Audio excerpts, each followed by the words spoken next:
Hey,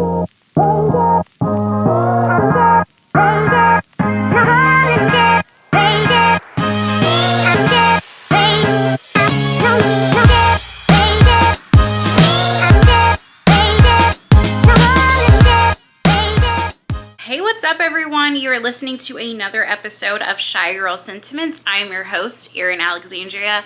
Okay, so I know that y'all have a bone to pick with me. So my last episode in May, the Met Gala, I think that was the last one, I said I would be super consistent. I did not lie. I just did not know the summer that was going to be headed my way when I was recording that. So I haven't really announced this publicly on Insta yet, but my stepdad sadly passed away mid-June. So now reflecting on that, I feel like I was pretty much like in shock for a good like month at least. Like I feel like I just got back to normal a couple of weeks ago. So that wasn't fun. But anyways, that's what I've been up to. I am still applying for jobs. I'm still trying to figure out what in the world that I want to do with my life. And I mean, one day I would love to host a podcast full time, but until then, your girl has been applying for jobs like nearly 24/7. I try to give myself breaks like over the weekend. I just like veg out, watch SVU. Yeah, you know, I still love SVU. I still love the Jonas Brothers. I'm wearing my Jonas Brothers shirt right now. I'm so happy they are coming to Atlanta on Tuesday. I'm planning to get this episode out on Monday. So the day after this episode comes out, I will be screaming my head off at the Jonas Brothers concert. Yeah, so I wanted to give y'all a little update on like how I want to run the podcast. I switched things up just a tad bit. So I want to do kind of just like quick updates like I just did. I want to just like briefly talk about like shows or movies that I've like watched within the past week. Just like quick rapid fire updates. And then also I wanted to add a new mental health section just because I am really passionate about mental health, and over the past few months I've been trying and racking my brain about how can I incorporate pop culture and mental health. So I am trying my best. So we will be starting a mental health like little corner, if you will. Rapid fire hot topics, which mostly I'll do a deep dive and then what my upcoming week is looking like and what upcoming things in pop culture are happening, if anything is going on. So for the quick updates, so the shows and movies I have recently watched, I just finished The Hunting Wives like a couple weeks ago. I know I'm late. It came out in July, but as y'all just heard, I barely had a summer. Just watched that. Truly unhinged, but I also cannot wait for season 2 and Margot and those dang wigs. Terrible. Also an oldie, but it is Oscar winning, Black Swan. I watched it. It is towards the end of October. It's not really a Halloween movie, but I don't really do good with like traditional horror movies. I really like the psychological thrillers, and I wouldn't even like, I don't even know like what I would categorize this movie as, but after I was done, I was like, I know why Natalie Portman won her Oscar for this movie. Lastly, I've been watching Dancing with the Stars. I'm kind of off and on this season. I watched live the first episode this past week when they did Wicked Night. My mom really wanted to watch, so we watched the day after, and so that was really fun. It is like fun watching, and like I love the judges. I love Derek Huff. I love Bruno. I love the troupe. Like the intro dance was like so good, and I can't get Derek Huff dancing to life out of my head. Demi Lovato's new album, It's Not That Deep, just came out today. Actually, just kidding, it came out on Friday. Today is currently Saturday. I have not listened to it. One thing about me, and my friends will tell you, at least Andrew will tell you, he's been on the pod twice. Shout out to him. Go follow him. Go check out his podcast, Too Pop to Handle. Today is actually the 2-year anniversary of his podcast. So anyways, go follow him. It's like pulling teeth listening to new music for whatever reason. I can't get with it.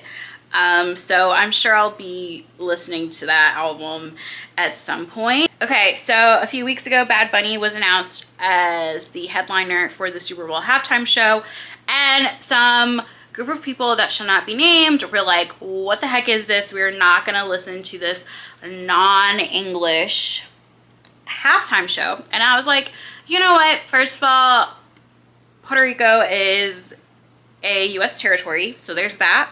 People are like, let's deport him, and I'm like, yeah, he would be deported right back here.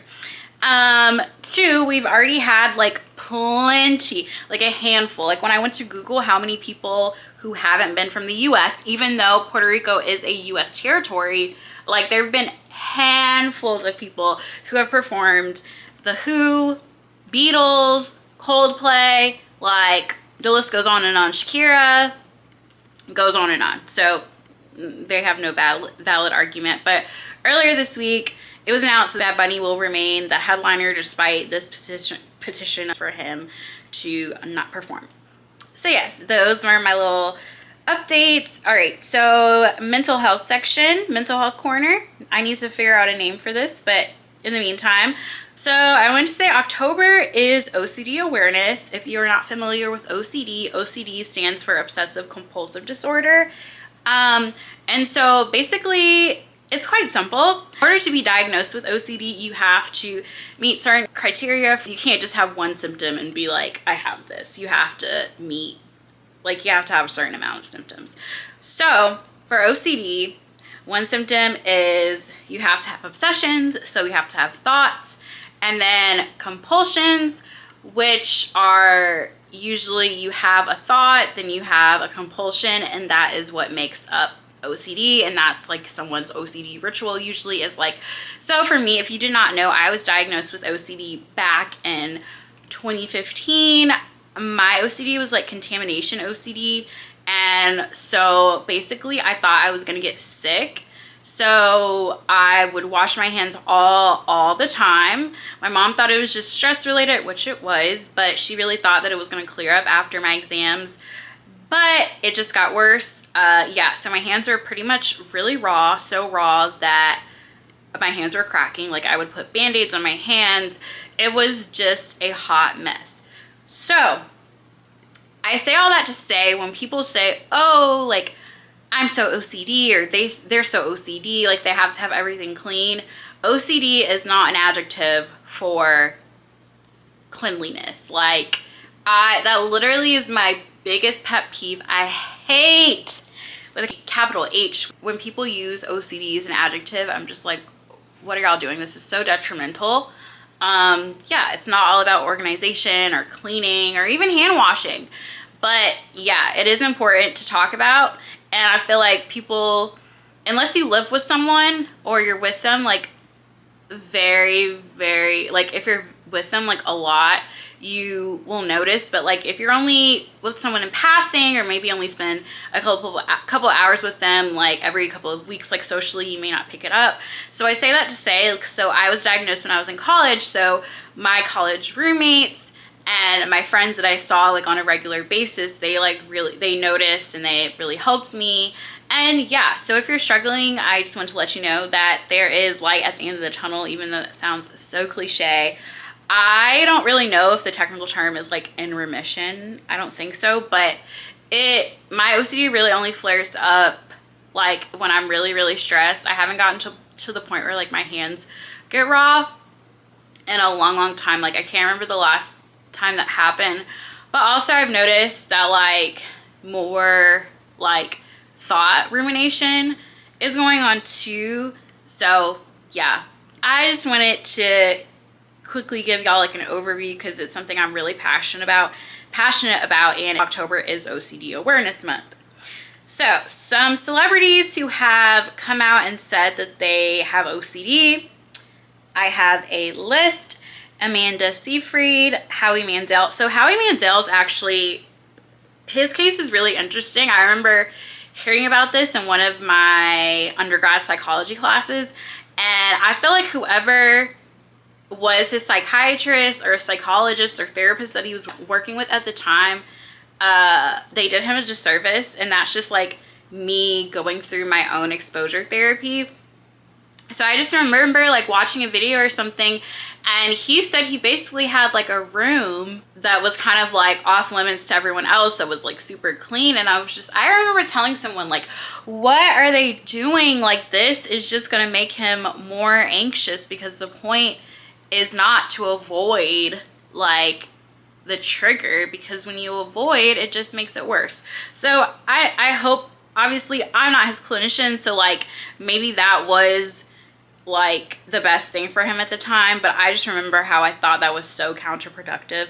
But anyways, Camila Cabello, Howard Stern, Jessica Alba, Daniel Radcliffe, Charlize Theron, Justin Timberlake, Leonardo DiCaprio, Megan Fox, Katy Perry, Julianne Moore, Mara Wilson, David Beckham, Lily Reinhart, Jack Antonoff, Ali Raisman, Charlie Puth, and Cameron Diaz.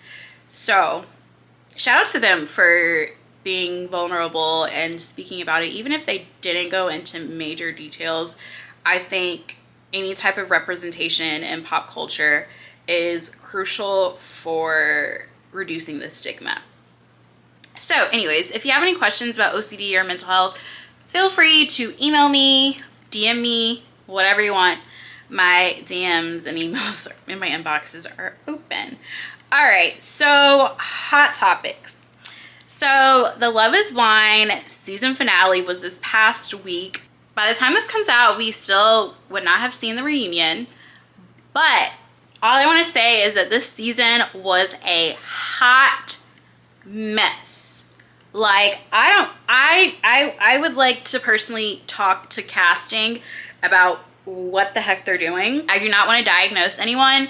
I just want to know like how Edmund passed all of the tests, because there just appears to be like something not right going on over there, and that's all I will say about him.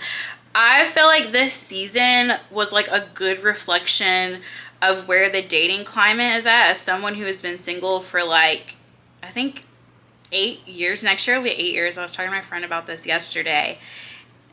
It really reflects the dating climate, and how I wouldn't say like the women on the show were settling, because they all said no, like spoiler alert. I just think it reflects that like the bar is like in the basement. Also, the last thing I will say about Love is Blind is that not diagnosing anyone with alcohol use disorder or alcoholism, I really think that people need to re-examine or examine their relationship with alcohol. And I feel like that is a reflection, not necessarily a good reflection, of how people my age, younger, a little bit older, are like coping. Because on 2 separate occasions, Joe did an interview with Us Weekly, and he said that he was drinking more because he was like coping with what he was going through on the show. And then Anton made a video about how he was drinking more because of the show. And so it's just like, yeah, I just want everyone to examine their relationship with alcohol and do a little bit of reflection, because yikes. All right, next topic. Benson Boone. If you don't know him, he's the guy who wears the jumpsuits. He like jumps off things on the stage, like he's always doing flips and stuff. So he cheated on his girlfriend Maggie Thurman. So like that's been a hot topic. I feel like it's kind of like died down. This was like really big the week before last. It also was a hot mess because apparently people like found out the girl that he like allegedly cheated with, Maggie Thurman, like made a video, and it's just messy.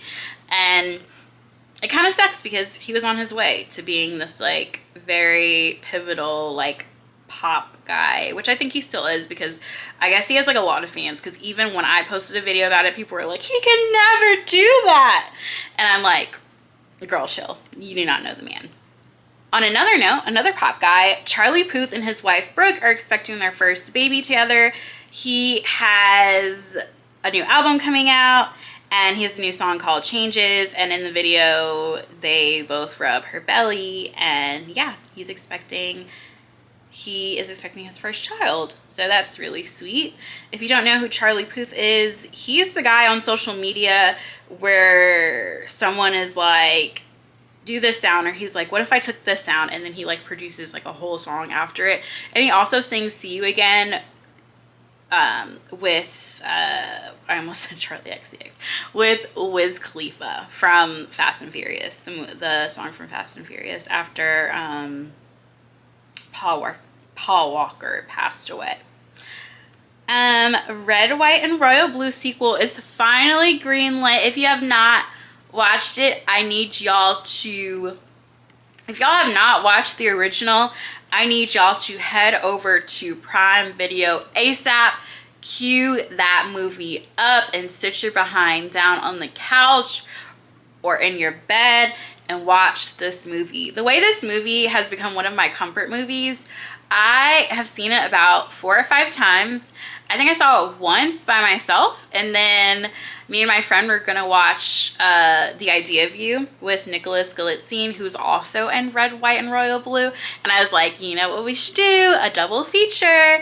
And so we watched both of those back to back, and he is totally, he's like, I feel like very opposite in both the movies, but they're still really good movies. But Red, White, and Royal Blue, top tier. Everyone that I've made watch against their will, might I add, have loved it. It's really sweet. It's about the Prince of England and the son of the president. They end up like having this like enemies to like lovers romance, and it gets really steamy really quickly. It's really good. So I would not recommend watching with your family. But I mean, I watched with both my mom and my aunt, and like it was fine. I think with my mom, I kind of had to like fast forward through some scenes. But regardless, watch it. The new movie is called Red, White, and Royal Wedding. So I assume that Alex and Henry will be getting married. So more details to come. They've literally only announced the title and the director. All right, bear with me. We have 3 more points. Cam Newton is now a father of 9, which is crazy. I think he's trying to compete with Nick Cannon. His current girlfriend had a baby, and they already share 1 child together. And so actually he only has 7 biological kids, which, don't get me wrong, is still a lot. But the 2 other kids, they are from his previous partner's previous relationships, and so he has kind of like taken them under his wing. And so I think that's really admirable of him to do. So yeah, that's a lot. He does have a new show. I think it's called 106 in Sports, and he's also on First Take, and he has his own podcast. So the money seems to be flowing. So hopefully he like doesn't run into issues with that, because like not only do you like physically have to like care for the kids, like you gotta like, that's a lot of money. So I just hope that his finances are looking right. Meg Thee Stallion and Klay Thompson are still going strong. She just released a song called Lover Girl. She was sitting courtside at his game this week, and yeah, they seem to be going like really strong. So maybe they will make it to the altar. Lastly, Taylor Frankie Paul was announced as the Bachelorette a couple of months ago, and ABC does this like weird thing where like The Bachelor does this weird thing, or whatever, y'all know what I mean. Bachelor Nation does this weird thing where like a couple weeks like before filming they'll like post a potential cast, but it's like only on Facebook, which is like strange. I say it's like weird because I feel like most people get their news, at least for me and the people I know, get their news from like Instagram. So you think they would post on Instagram, but I guess like Facebook is like a little less like exposure. So it's kind of like they leak the cast on Facebook, even though it's like the official page posting. And they always like preface it being like, these may potentially be the guys. So usually they'll post maybe like 4 or 5 guys more than will actually go to filming. So they announced that there's already tea coming from like Reddit and things from the guys. So that's like always interesting to see when they release the cast. Woo! Okay, that was the end of rapid fire hot topics. If you're still with me, give yourself a round of applause. Okay, so my deep dive is the sexiest men alive. So if you did not know, People magazine has been doing the sexiest man alive cover and like whole spread for a long time, for like decades. And it's always like this really big announcement. I know last year it was like kind of tainted because there were rumors. I don't know, it wasn't rumors. They like have like an official like sexiest man alive like cover, and that's a big reveal. But then they also do like other like photo shoots with like guys in different categories. And so like last year, like I think it was announced on like a Thursday. I'm pretty sure it's always announced on like a late night show. So it's like announced at like 11:30 p.m. on a weeknight. Like the Monday before, like they randomly like posted Benny Blanco, but it had like the sexiest man alive like logo stamp or whatever. And so everyone was like, oh my gosh, like Benny Blanco, like it was a hot mess. And so I feel like last year was kind of tainted. And I will read off the previous sexiest men alive. Please bear with me. It is a long list. This list started in the 80s. So yeah, and then this list is pretty much in order.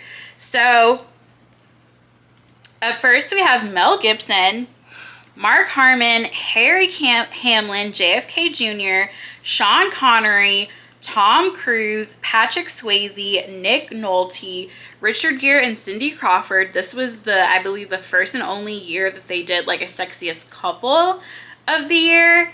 Keanu Reeves, he was actually named retroactively back in 2015. Brad Pitt, Denzel Washington, George Clooney, Harrison Ford, Richard Gere, Brad Pitt, Pierce Brosnan, Ben Affleck, Johnny Depp, Jude Law, Matthew McConaughey, George Clooney, so he was on there twice. Richard Gere was also on there twice.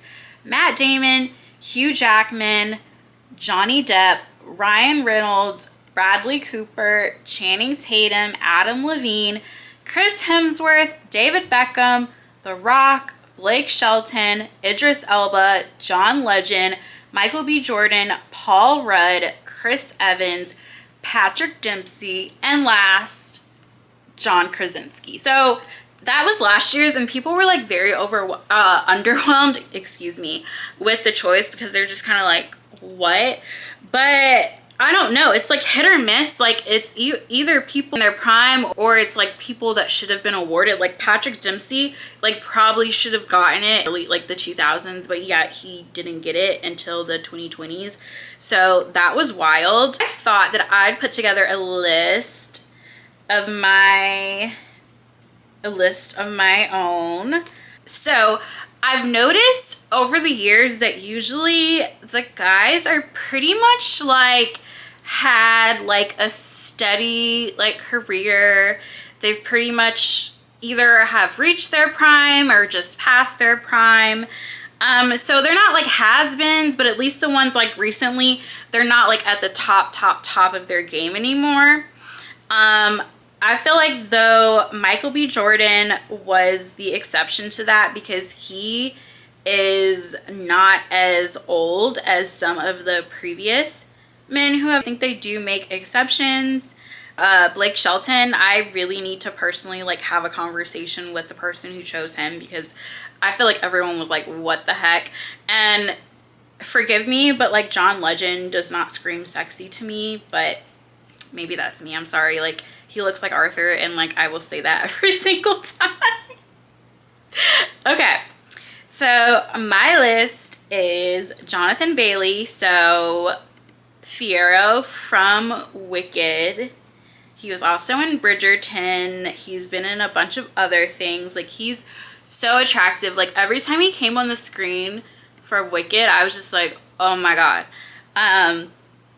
Glenn Powell, I feel like people have been waiting on this for a long time, especially after he was in like Top Gun Maverick.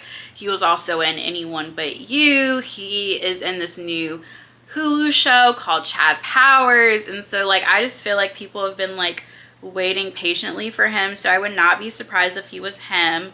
Morris Chestnut, definitely a deep cut. I think I'd be very, very happy if they had him, because like he has been around since like the 90s and the man has aged like fine wine. He has a hit show, Watson. I believe it's on CBS. Like, I just felt like he's killing the game on social media. Like, I just like justice for Morris Chestnut. There's this like joke going around of like actors that only like Black people know, and I feel like Morris Chestnut is one of them, but I feel like he's like making the crossover, so like I would just love that for him.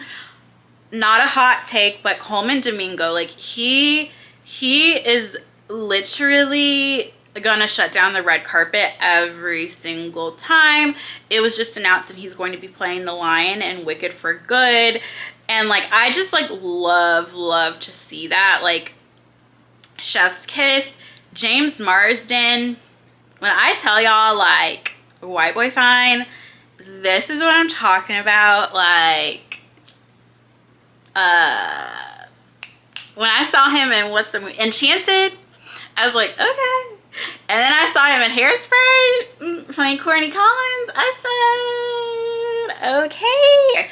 This probably won't happen, but if it does, I'll be happy. Tyler James Williams, I don't really consider him like a heartthrob, but I do know that like a lot of women like really like him, and I feel like he was a child star and he is on Abbott Elementary, which is a hit show. He is kind of on the younger side, so that's why I wouldn't be convinced if he would even be in the running, but like I was like, let me put him on the list. And I was like, how could I forget Eric Pierre? That's Mufasa. Aaron Pierre, that's Mufasa. Like, that man is fine. Like, when people say 90s fine, that man right there, Teyana Taylor, is a lucky gal.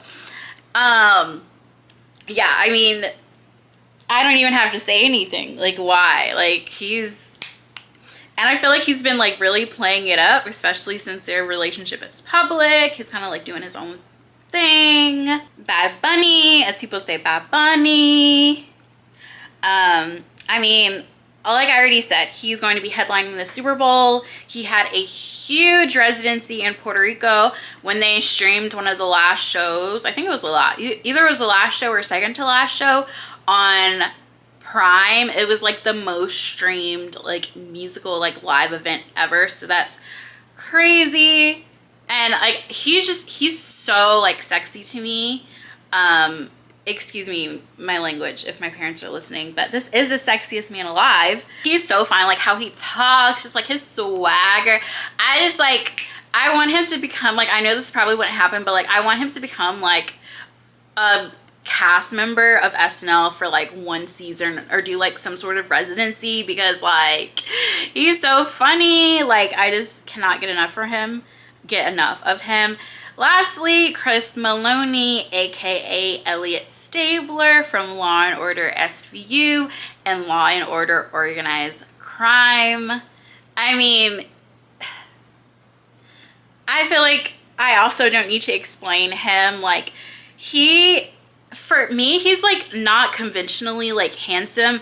I wouldn't like, not conventionally like super attractive. I wouldn't put him in the category as like a rat boyfriend or whatever. And if you don't know what rat boyfriend is, it was this term that was like trending last year when like challengers came out. Kind of like guys who have this kind of like different type of look, but like they're still like, for whatever reason, something kind of works and like they're still very attractive and like still have like a lot of sex appeal. And so like I wouldn't put him in that category. Think like Barry Keoghan, Mike Feist, Josh O'Connor, like those people. That is my list. Like, let me know what your potential list is. I feel like in 10 years we can have Tyreek Withers on the list, but like right now, like he's way too young. He's super early in his career, so like he has some time, but don't worry, I will be talking about him. Actually, no. How funny. Great segue. So I saw the movie Him when it came out, literally the day it came out, I believe September 19th, I want to say. And my mom did not like it. We had very different viewing experiences. My mom did not like it. I had high expectations, but I think where they went wrong is that they marketed the movie as a Jordan Peele movie, which he did not direct. He and his production company produced it. And so I think a lot of people, I knew that because I had like watched interviews and things like that, because like after I figured out who Tyreek Withers was, I was like, give me all the content. So like I knew he wasn't the director, but I'm pretty sure everyone was like, oh my gosh, like it's a new Jordan Peele movie. And everyone was like, and other people were like, no, like Justin Tipping directed it. So I think that's where they went wrong and why they got like such bad Rotten Tomatoes scores. I think when it first came out, it had like a 32 or something. And so yeah, it was sad. Like Marlon Wayans took to his Instagram and like explained that like a lot of his other movies that are now considered classics have like really, really low scores on Rotten Tomatoes, like in the 20s and 30s. And so he's like a Rotten Tomato score, or like critics end up being a classic, like it really, like their opinions like don't really matter, and like people will like what they like.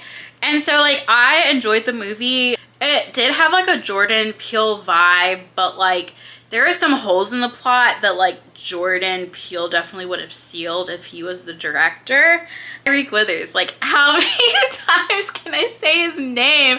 I'm just gonna like clip it so it's just like Tyreek Withers, Tyreek Withers, Tyreek Withers, and like have like a count of how many times I can say his name on the screen. He is probably like the most attractive man I've ever seen. Like I do not think that I've ever seen, I'm so giddy, I'm blushing. I have not seen like a better looking man. Like he just has like a very unique look. Like yes, he's tall, he's like 6'5". He has this like super like chiseled like bone structure, like jaw, like wow. He honestly like reminds me of Channing Tatum. And at the Academy Museum Gala, they took a picture, and I commented something that I cannot repeat.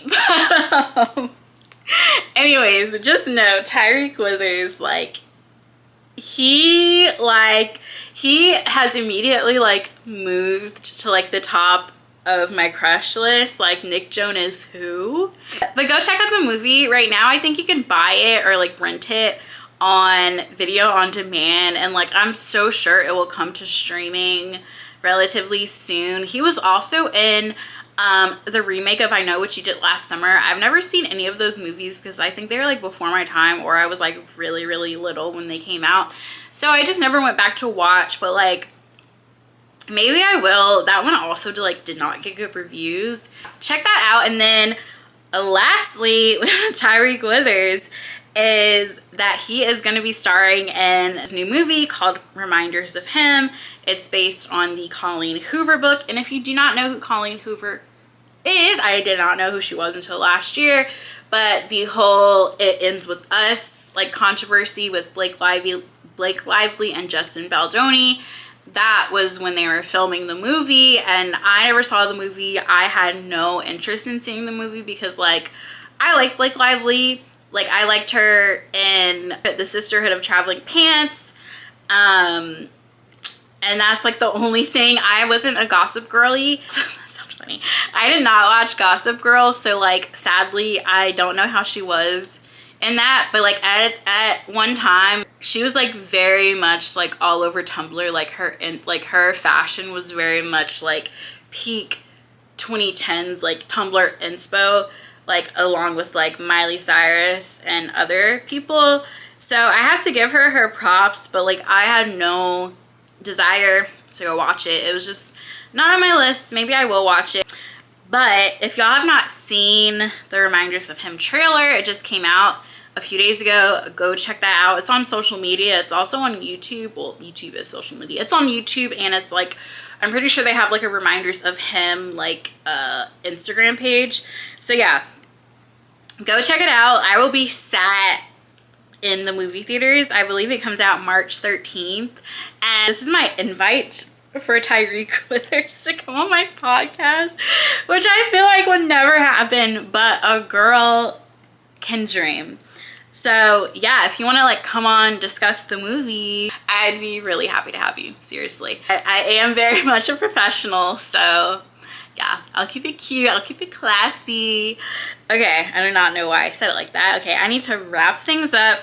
Upcoming, I think I already said this, I did say this, I'm going to the Jonas Brothers concert on Tuesday. I'm so excited. Another solo little side quest, but I'm not mad at it. I can enjoy the Jonas Brothers like by me, myself, and I. I'm super excited. They've been doing, like, if you haven't been following them, this is their 20th anniversary tour. They started in 2005 when they were just babies, and it's been really cool to just see them perform like the songs that they haven't performed in years, or songs that they like haven't really performed, and like Joe solo stuff, Nick solo stuff, DNCE, Kevin performed a new song, like he sang for the first time in like forever. So it's been like really like fun to see, and they've been like bringing out some like really fun guests. They had Demi Lovato the first night, which is just like groundbreaking. Like if you were not watching like mid 2000s like Disney Channel, like truly it was a time. And like Camp Rock, and there has been like beef between like Demi, Joe, and Nick, and then like Demi and Nick, and Demi, yeah, so it was like a lot of lore behind that. So like them bringing out Demi was kind of just like a cultural reset, and just like very healing for, I think, like people who grew up with them, as well as like healing for like the brothers and for Demi. And speaking of Camp Rock, if you did not know, Camp Rock 3 is actually in the works over at Disney. Jonas Brothers are confirmed to reprise their role. Demi Lovato, however, is only confirmed as one of the executive producers, but like everyone's like, she has to make a cameo, right? Like other guest stars, they reunited Fifth Harmony. Like Fifth Harmony was like broken up, and they randomly brought them out. Machine Gun Kelly, very random. Gordon Sparks. Jesse McCartney came out a couple of times. Plain White Tees, Yellow Card, JoJo, Kelsey Ballerini, if I haven't said that already. Those are probably like the most notable ones. Watch right after I like hit stop recording. Like the good ones are gonna come to me. Julia Michaels. There have been so many. Yeah, fingers crossed for like a really good guest and ATL, or guest plural. Really good to be back. I'm hoping like this little like couch format is gonna work, because like I like sitting on my couch, and it seems like I'm having like a little like chit chat with y'all, instead of like sitting like formal at like my table, aka like my desk where I work. So like I said, it's really good to be back. If you've made it this far, thanks so much for listening. I am recording on my camera, so hopefully everything will be all good, and I can post this on YouTube, and like I'll post some like clips on my social media pages. So yeah, please make sure you like, rate, review, subscribe, follow, do all the things. I plan to release episodes every Monday, so I can have like the weekend to record and edit and like get it up like Sunday, and then like it'll be out, like upload Sunday, and then it'll be out like Monday at midnight. Yeah, please definitely like DM me if you are interested in coming on as a guest. I really love like talking and chit-chatting with my friends, and if you have any like topics or suggestions for deep dives, I'm open to literally everything. I can talk about whatever y'all want to talk about. I can talk about mental health, which I'm going to continue doing. I can talk about pop culture, which I'm also continue doing. But I can also talk about like public health, and like dating, and like being single, and like making friends, and like career things, even though I'm trying to figure out mine. But yeah, so just let me know. Thank you so much for listening, and I will see y'all next week. Bye.